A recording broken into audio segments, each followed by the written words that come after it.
Half-hour negotiators say that they have reached an agreement on a path to a ceasefire between Israel and Hamas. We're going to share the latest coming up. And the location for the new mental health facility that the state once planned on building in Billings is still being discussed. Elena Margot going to share the latest. And this morning we're enjoying the view out of Miles City. You can see the sun is nicely rising off into the distance. Still a little chilly this morning, but we've got pleasant conditions expected this afternoon. Wake up, you gotta rise to the sun, and here it comes, it's time to make the best of what you got to give. It's all about rising, and I wanna be there. Good Thursday morning, everybody. Thank you for joining us here on Wake Up Montana. My name is John Martin, and breaking overnight, Israel and Hamas say that they have agreed to phase one of a ceasefire plan. Benjamin Netanyahu says he is bringing together his government to sign off on it today. It involves an end to the fighting and the return of the hostages that Hamas is holding. The Israeli government believes 20 are still alive. President Donald Trump says their release could begin Monday. The United Nations says that it will supply sustained humanitarian relief to Gazans. Talking about the forecast here in the great state of Montana, Chief Meteorologist Tracy Smith joining us right now to talk about what we can expect as we work our way to the weekend. Yeah, overall, we're still hanging on to those very pleasant conditions. And in fact, as we move more into the weekend, we've got some big changes headed our way. Today is slated to be more on the dry and mild weather side. Tomorrow, you'll start to see a hint of light rain showers moving into western Montana, with this weekend bringing those cool and wet weather conditions across much of the state.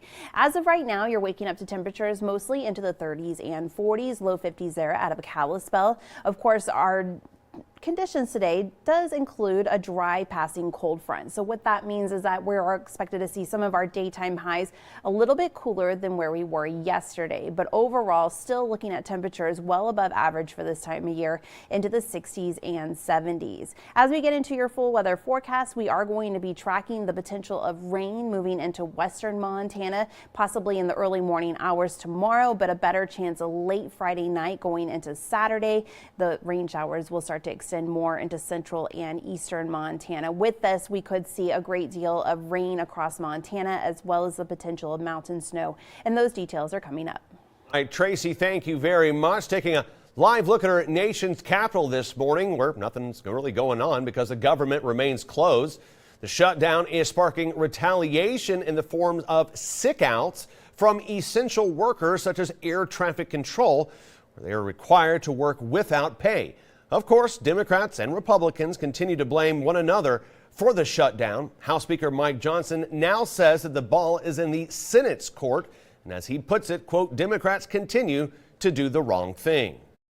The House is done. The ball is now in the Senate's court. It does us no good to be here dithering on show votes. We did it. We sent the product over. It is clean. It is 24 pages in length. It's the most bare minimum that's necessary to keep the lights on for the people.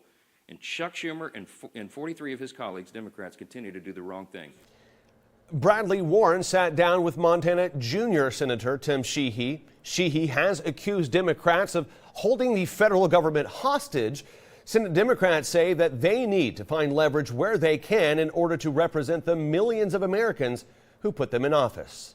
At some point, the pressure will build to the point where, 6 of them will cross over, 7 or 8 of them will cross over and say, listen, probably those who have big military bases in their states, when their troops, sailors, soldiers, airmen, Marines are not getting their paychecks, when the federal workers that work on those bases, that work in those federal agencies, aren't getting paid and aren't coming to work, that's going to start to have a pretty massive impact on their constituencies.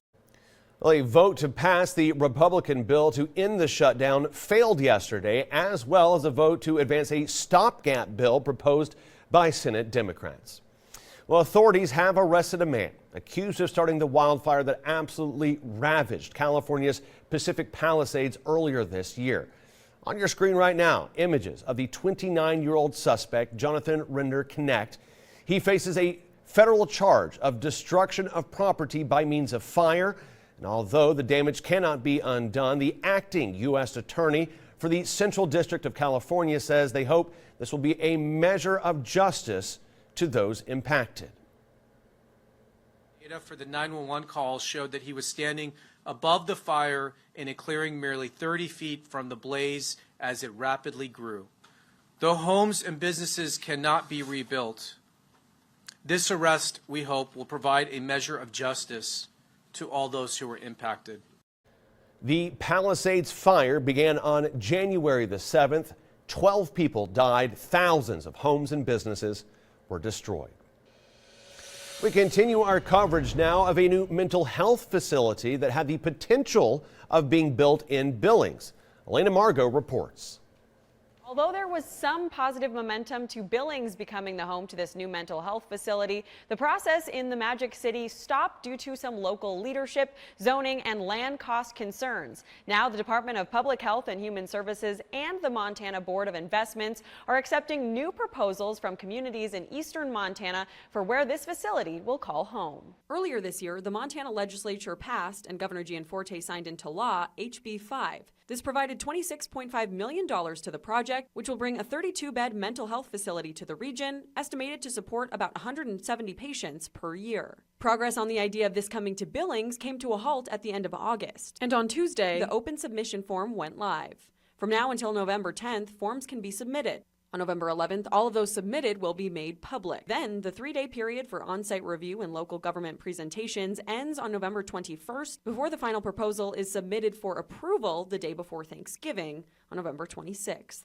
In a release made by DPHHS, they explain the versatility of this new infrastructure. They say the facility will initially serve the forensic mental health population. Its modular design will allow DPHHS to convert wings or pods to serve individuals under civil commitment if future demand for state psychiatric services shifts. As this story progresses, our team will continue to track developments. Communities interested in submitting a proposal can find a link to that form on our website. You can head to nonstoplocal.com. Reporting in studio with Nonstop Local, I'm Elena Margot. Elena Margot, thank you as always. With Montana putting up the funding for the construction of a new women's prison, state officials are still looking for a spot to put it. But one city whose name has been tossed around before is less than excited about the idea. DJ Bauer shares the response out of Butte. As the state searches for a spot to place its recently approved $246 million women's prison, Butte has been repeatedly named as a location of interest, but that interest isn't being reciprocated. The new women's prison, which looks to create 400 beds alongside the 250 already provided at the facility in Billings, remains without a home. That prompted the Department of Corrections to send out a request for information last month in order to assess the interest and available resources in potential landing spots, one of which is Butte. But as Chief Executive J.P. Gallagher says, reception to the idea by locals has been mostly negative, with worries ranging from impacts to the city's sewer system to lack of available personnel given already ongoing shortages at the city's detention center and more. This is a big facility, 400 bed facility that people live there year round, including the staff. And so that has a big impact to our infrastructure and you know, it'll have a big impact on our housing in the community as well. Gallagher also shared concerns about Montana Tech's Highlands College, the location of which has been considered a possibility for the prison's placement. Above all, Gallagher says that proper communication between Butte and the state has been the biggest barrier. I think that the state hasn't done themselves any favors because they haven't had any communication locally with the people in Butte, haven't had any public meetings or anything to express what the women's prison would look like, what the impact would be and all those other things. So most of the citizenry is saying, we don't want this in our community. These concerns and more are all outlined in the city's response to the DOC's RFI, which was filed Tuesday ahead of the October 15th deadline. DJ Bauer, Nonstop Local. All right, DJ, thank you very much. It is 6:39. On the other side of this break, we're going to talk about a couple of wonderful events happening in Montana this weekend. And a little bit later on this half hour, of course, we'll recap all of your top morning headlines as you make your way out the door this morning. And of course, we've got some stunning conditions out of the Miles City area, but big changes headed our way over the weekend. We'll take a closer look at those details on the other side of this break.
All right, back everybody, 6:41 on this Friday Eve. Before you talk about the forecast, we have a pretty popular event taking place in Billings this weekend. That's right. This weekend marks the 21st annual Billings Harvestfest. Ooh, the Harvestfest offers a plethora of arts and crafts, mums, pumpkins, jams, all that fun fall stuff.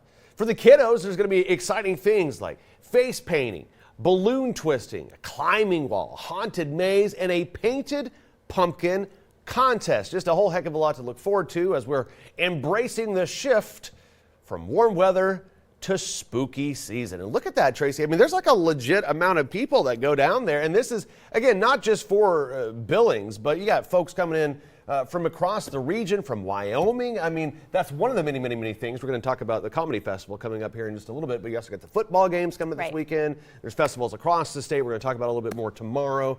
Just a whole lot of activity as, again, people are trying to beat the shift, the turn of the knob to winter.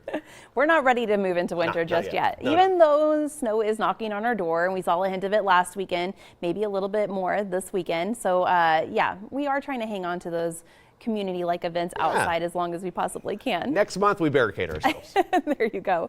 Here's a closer look at what we're seeing there on the satellite and radar. We are tracking a dry cold front today, so not really impacting your weather conditions other than the way that your temperatures are just going to be slightly cooler than where we were yesterday. You'll notice a little bit more to our west out of Washington and Oregon that we are tracking some rain, and that is expected to work its way a little bit more to the east as we move forward and giving us that mixture of moisture and colder air, giving us that possibility of some snow. In the short term, though, we are looking at much cooler air already being seen out of areas from Cut Bank going into Great Falls and Livingston. Temperatures have been dropping by 15 to even 20 degrees. Remember, yesterday we were talking more 50s for the early morning hours, and right now we're ranging between the mid to even upper 30s there from Cut Bank into Livingston. And surrounding areas are seeing temperatures more into the 30s and 40s, so less 50s here on the map, although if you're in Kalispell, you are enjoying the low 50s at this current hour. Moving into the afternoon, temperatures are still going to be above average for the entire state, but we are expected to see 70s out of north central Montana from yesterday, cooling a bit more into the low to upper 60s today. Still looking at 70s across southern Montana, but falling a bit more into the low 70s there. Of course, as we move throughout the day today, we're going to be hanging on to the sunshine, just a couple of light clouds tracking through. We get more into your Friday forecast. There is a subtle chance for some passing rain showers working their way into southwestern Montana, but a greater chance for some moisture starting to settle in late Friday night, and that will start to track in as we get into Saturday across much of the state. So with those changes, we are going to be tracking the moisture, and just to the short term, most of your moisture accumulation is going to be very minimal. So remember, Friday going into Saturday about noon, most of our rain showers impacting western Montana, but we're really only looking at a couple 1/100ths of an inch. Of course, as we extend throughout your Saturday going into Sunday, this is where we start to see a greater probability of the potential of 1/2 inch to 1.5 inches of rainfall from southwestern Montana moving into central areas, and of course possibly a 1/4 of an inch reaching all the way to the northeast. Snow is going to be a little bit more on the difficult side to kind of track right now. We're looking at a couple of models that are indicating some big changes. One model here giving us the possibility of heavy wet snow out of southwestern Montana extending all the way into the northeast, but another model is going to be tailoring this back on, significantly. We're looking at more light dusting to 1 to 2 inches of snow with our best chance of heavy snow there out of Glacier National Park. So as we get into tomorrow's forecast, we're hoping those models start to align so we give you a better idea of what to expect over the weekend. But as of right now, expect those wet conditions across the state. Kalispell and Missoula will be hanging on to above average temperatures today and tomorrow. It's starting to see that cool down arriving in on Saturday as we drop back down into the 40s on Sunday. Of course, out of Butte and Bozeman, we'll be looking at temperatures into the upper 60s to mid 70s throughout today and tomorrow. Temperatures falling more into the 40s Sunday and Monday and maintaining those 40s and wet-like conditions all the way through the week. Great Falls and Helena will be looking at temperatures into the 60s today, more of the mid to upper 70s tomorrow, cooling into the 60s on Saturday, and that significant cool down arriving in on Sunday. Notice some of the overnight lows as we track through some of these 7-day forecasts. We are going to be noticing that the temperatures start to fall a bit more into the 20s, so there is that greater chance of the potential of frost and freeze developing going into next next week. So we are wanting to remind you to maybe bring in those plants if you put them outdoors to kind of get them through another weekend. But it does look like some colder temperatures are kind of settling in as we track through next Monday, Tuesday, and Wednesday. But some areas out of eastern Montana will see drier conditions moving in at the start of next work week. Tracy, thank you very much. 7 shows, 10 venues, 24 comedians. We were talking about the Big Sky Comedy Festival taking place in Billings this week. The top 8 comedians advanced to the grand finale held at the Alberta Bear Theater, where one will be crowned MVP. Ladies and gentlemen, boys and girls, Big Sky Comedy Festival happening right now in Billings, Montana. We got Lucas, we got Augie. They're very excited to be here early to talk about. Well, let's kind of okay. So we are statewide right now. We're across the entire state of Montana. Well, hello, let's everyone. break down what the Big Sky Comedy Festival is not just bringing to Billings, but everybody else as well. Here's what it is. This is the 11th year of the Big Sky Comedy Festival. What we do is we take 20. We had what 700 comedians submit from all over the world to be part of this. We pick the best 24, and they come to Billings for the week. And we do, but we don't just do shows in Billings this week. We've been to Red Lodge, we've been to Laurel, we've been to different places, and it's ostensibly a comedy contest. So what they're going to do is they're going to compete tonight at the Red Door and the High Horse. They're going to compete tomorrow night at the Red Door and the High Horse to make the finals at the Alberta Bear on Saturday. The top 8 comics are going to be, and it's going to be the best comedy show that comes to Montana all year. And let's talk about this. When you're talking about 24 different comedians that you're whittling down, one, to judge comedy, and I mean, that's kind of like a subjective kind of perspective. We actually fly in. There's a lot of industry people that can basically change the lives of these comedians. Yeah. Because we take our time. We try to find the best talent all over the country.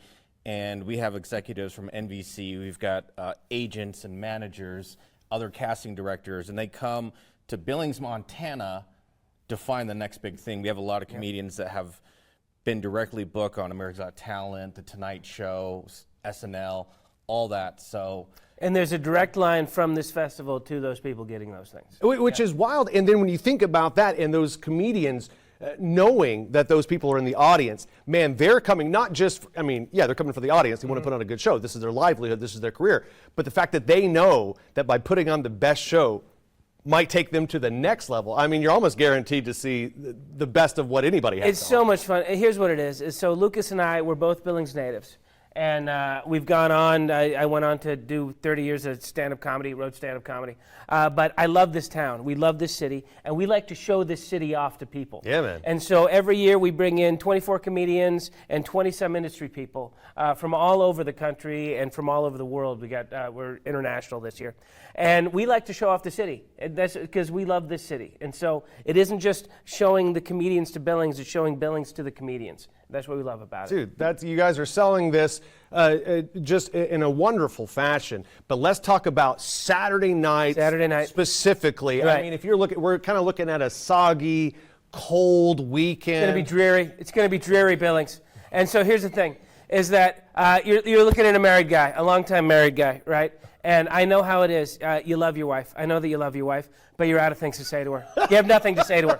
She knows all of your stories. Yeah. She was with you all day. Yeah. You don't have anything new to report. So wouldn't it be nice to put on some nice clothes, head down to downtown Billings, maybe get something to eat beforehand, and head over to the Alberta Bear, the most beautiful theater in Montana, and watch a comedy show for about 2 hours where you can just shut up and take it in and laugh with your loved one, laugh with your fellow Billingsites, and have a great time. And then afterwards, you have something to talk about. You have something to talk about for days.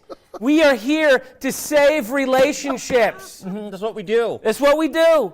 Save We relationships. do it every year. I love this so hard. Second week of October, we save relationships. Okay, to save a relationship, where do I need to go to, one, find out more about the event, about the comedians, or how to buy tickets? BigSkyComedy.com. You will find all the information. You'll find information on all the performers, where they're from. You'll find where we're performing, and then you will find places where you can purchase tickets. It is And the other thing is that we love. This is a nonprofit. This is it's a charitable organization, and we rely on a lot of local businesses supporting us. And so that's the other thing about it. This is a festival put on by local Billings businesses. And when we're in town, we don't go to chains. Yeah. We eat only at local restaurants, and we go do activities. We eat a lot of Asian food. My family owns a lot of Asian restaurants, so we're like, hey, welcome to Billings, Montana. You want some local food? How about some egg rolls? How about some fried rice? How about some noodles? This is Billings, Montana. The official food of Billings, Montana. Big Sky Comedy Festival. Get your tickets. Have a good time, man. Just do it.